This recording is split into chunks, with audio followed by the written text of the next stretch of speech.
Phone पर आखिरी बार सुनी गई आवाज, क्या वो सच में थी? रात के 11 बज रहे थे। विशाल अपने कमरे में अकेला बैठा था जब अचानक उसके फोन की घंटी बजी। अनजान नंबर था।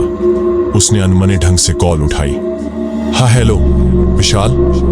आवाज बहुत जानी पहचानी थी, लेकिन वह समझ नहीं पा रहा था कि यह कौन है। मैं प्रिया उसकी मंगेतर, जो पिछले साल एक कार एक्सीडेंट में मर चुकी थी। विशाल के हाथ कांपने लगे। उसके कानों में वही आवाज गूंज रही थी जो वह कभी भूल नहीं सकता था। विशाल, मैं सिर्फ इतना कहना चाहती हूं कि तुम सावधान रहना। कॉल कट गया। विशाल की सांसें तेज हो गई। उसने तुरंत नंबर पर कॉल बैक किया, लेकिन यह नंबर अस्तित्व में नहीं है। विशाल पूरी रात सो नहीं सका। उसके दिमाग में वही सवाल घूम रहा था, क्या सच में यह प्रिया की आवाज थी या यह सिर्फ उसकी कल्पना थी? सुबह उसने अपने दोस्त करण को यह सब बताया। करण ने हंसते हुए कहा, भाई ये बस तेरा दिमाग खेल खेल रहा है। तुझे प्रिया की बहुत याद आती है ना? विशाल भी यही सोचकर शांत होने की कोशिश करने लगा, लेकिन अगली रात फिर वही नंबर आया। विशाल, तुम्हें मेरी बात माननी होगी। घर से बाहर मत निकलना। कॉल फिर कट गया। अब विशाल का दिल जोर से धड़क रहा था। यह कोई संयोग नहीं हो सकता था।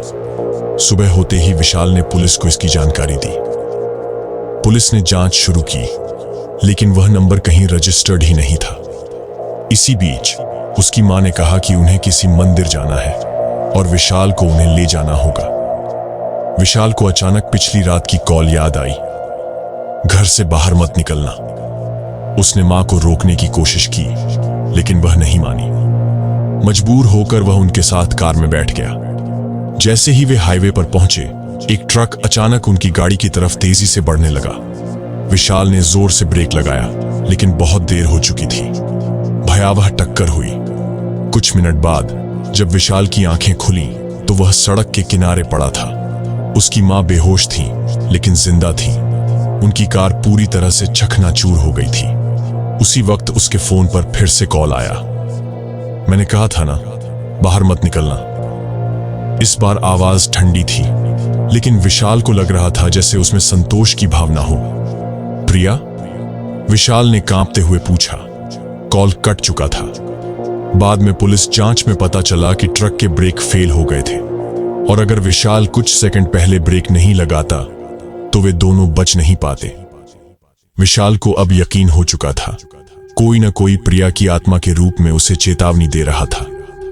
लेकिन एक रहस्य अभी भी बाकी था। वह कॉल कर कौन रहा था? एक दिन विशाल ने नंबर फिर से ट्रैक करवाने की कोशिश की। इस बार उसे एक चौंकाने वाली जानकारी मिली। वह नंबर आखिरी बार 1 साल पहले इस्तेमाल हुआ था, प्रिया के फोन में। विशाल आज भी नहीं जानता कि वह प्रिया ही थी या कोई और, लेकिन वह इतना जरूर जानता है, कोई था जिसने उसे मरने से बचा लिया।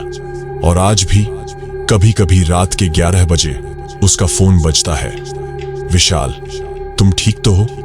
आप देख रहे हैं स्कैरी माइंड, जहां हम आपको असली डरावनी कहानियों की दुनिया में ले जाते हैं। हर हफ्ते नई और रहस्यमयी कहानियां हिंदी में। अगर आप डर को करीब से महसूस करना चाहते हैं तो चैनल को सब्सक्राइब करें और बेल आइकॉन दबाएं।